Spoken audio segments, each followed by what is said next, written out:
বাড়ির বউ তখনই লক্ষ্মী হয় যখন সে চোখ থাকতে অন্ধ থাকে আর কান থাকতে কালা হয় আর মুখ থাকতে যখন সে বোবা হয়। সহ্য করলে তুমি লক্ষ্মী বৌমা। আর তুমি যদি এইসবের প্রতিবাদ করেছো বা তুমি যদি শ্বশুরবাড়িতে মুখ খুলেছো তখন তুমি অলক্ষণে। তো হ্যালো বন্ধুরা, চলে এসেছি আরও একটি নতুন ভিডিও নিয়ে। তোমরা দেখছো মিতা ব্লগ বা মিতা লাইফস্টাইল। তো ভিডিওটা ভালো লাগলে অবশ্যই লাইক কমেন্ট সাবস্ক্রাইব করতে ভুলবে না। তো আজকে বড়মশাই এখানে চিকেন নিয়েছিল, তো চিকেন রান্না করেছি। আর বিকালবেলা আমার কাকিমা আসার কথা রয়েছে, তো উনি আজকে আসবে, আমাকে কথা দিয়েছে। তো সেই জন্যই আমি চিকেনটা একেবারে দুপুরে রান্না করে রাখছি, আর রাতে দেখি কি রান্নাবান্না করি। তো দেখবে বন্ধুরা, একটা কথা, শ্বশুরবাড়িতে নিজের মেয়ের প্রশংসা করাটা খুব সহজ, আর বৌমার প্রশংসা করাটা খুবই কঠিন। কি কথাটা আমি ঠিক বললাম তো? আর এখানে বড়মশাই বলছিল যে একটু চিকেনটা একটু কষা মতন হলে ওকে একটু দিতে, ও খাবে বলছিল। তো আমি সেটাই বাটিতে করে ওর জন্য দিলাম। আর এখানে দেখো আকাশটা মেঘলা মেঘলা হয়েছে, আজকে সারাদিন রোদও ওঠেনি। তো যাই হোক, জলটা ঝরে গিয়েছে জামা কাপড়ে, তো সেটাই উল্টে পাল্টে ও দিচ্ছিল। আর এখানে আজকে গাছ কেটেছিল, তো গাছের ওই দিকটা একটু ফাঁকা ছিল। আর এখানে দেখো আমার জায়ের ছেলে সাঁতার কাটা শিখছে।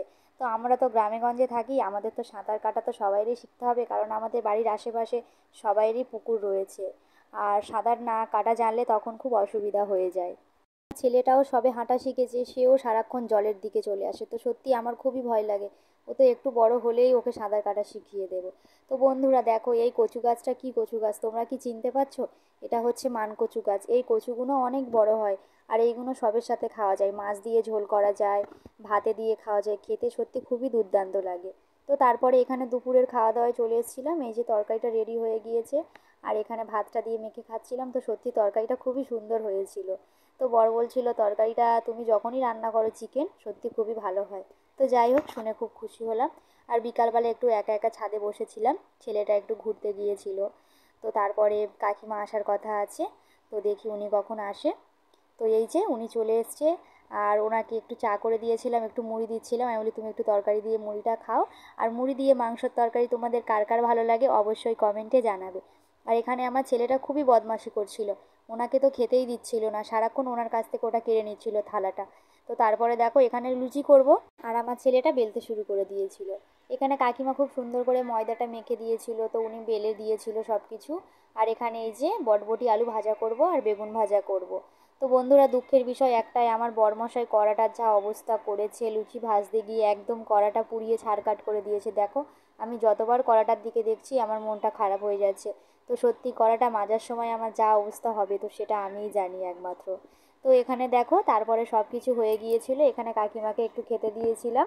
তো এই যে তরকারি নিয়েছিল, আর ওই যে বেগুন ভাজা বটবটি আলু ভাজা দিয়ে উনি খাওয়াটা শুরু করছিল। আর উনি সত্যি খুবই হাসছিল ফোনের সামনে আসতে। তো যাই হোক, উনি আমার ছেলেকে কিন্তু খুবই ভালোবাসে। তো ওনার সাথে আমাদের কীরকম সম্পর্ক বা কী, তোমাদের সাথে আমি সবটা একদিন শেয়ার করব। তো এখানে দেখো তারপরে আমি ভাত খেয়ে নিচ্ছিলাম, কারণ আমি লুচি অতটা খাই না, আমার ভাতটাই বেশি ভালো লাগে। তো এখানে আমার বরমশাই দেখো যেটাতে মাংস তরকারি ছিল সেখানে ভাতটা মেখে নিচ্ছে। তো এরকমভাবে খেতে ও খুব পছন্দ করে। তো যাই হোক, এখানে দেখো আমি রাতে বাসন থালাগুলো মেজে নিচ্ছিলাম, প্রচুর বাসন পড়েছে। তো সেই জন্য রাতে বাসনটা মেজে ঘুমালে অনেকটাই সকালের কাজটা হালকা হবে। যেহেতু আমাদের একটা ছোট বাচ্চা রয়েছে, প্লাস আমাদের দুজনের জামা কাপড় অনেকটাই করে কাচাকুচি হয়। আর আমার হাঁড়িটা তো এখানে বেঁকে গিয়েছিল, সকালবেলা আমি যখন স্নানের ঘাটে থেকে থালা বাসনগুলো মেজে নিয়ে আসছিলাম, তো তখন হাঁড়িটা হাতে থেকে পড়ে গিয়ে আর অনেকটা বেঁকে গিয়েছে, তো সেটাকে সোজা করতে হবে। তো এখানে আমি বাসন থালাগুলো সব কিছু মেজে নেব। আর একটা কথা, ঘরের বউ দেখবে বন্ধুরা খুব সহজে কিন্তু মুখ খোলে না। যখন তাদের প্রাপ্য সম্মানটুকু দেওয়া হয় না, সেই বউটা যখন তার বাড়ির সম্মান পাওয়ার আশায় যখন সে প্রতিবাদ করে, তখন সে সমাজের নির্জল নারী হয়ে যায়। একটা মেয়ের জীবন বিষের মতো হওয়ার একটাই কারণ, যদি তার স্বামী হয় খারাপ। আর একটা মেয়ের জীবন সুন্দর হওয়ার একটাই কারণ, যদি হয় তার স্বামী ভালো। তো আমার এই ভিডিওটা তোমাদের কেমন লাগলো, খারাপ লাগলো নাকি ভালো লাগলো, অবশ্যই তোমরা আমাকে জানাবে। আর আমার ভিডিওর মধ্যে বা আমার কথার মধ্যে যদি কোথাও কোনো ভুল হয়ে থাকে সেটাও তোমরা আমাকে অবশ্যই জানাবে, আমি খুব খুশি হব। আমার ভুলটা যদি তোমরা ধরিয়ে দাও, যে সত্যিই আমার সেটা খুব ভালো লাগবে। আর ভিডিওটা ভালো লাগলে আমার পাশে থাকবে।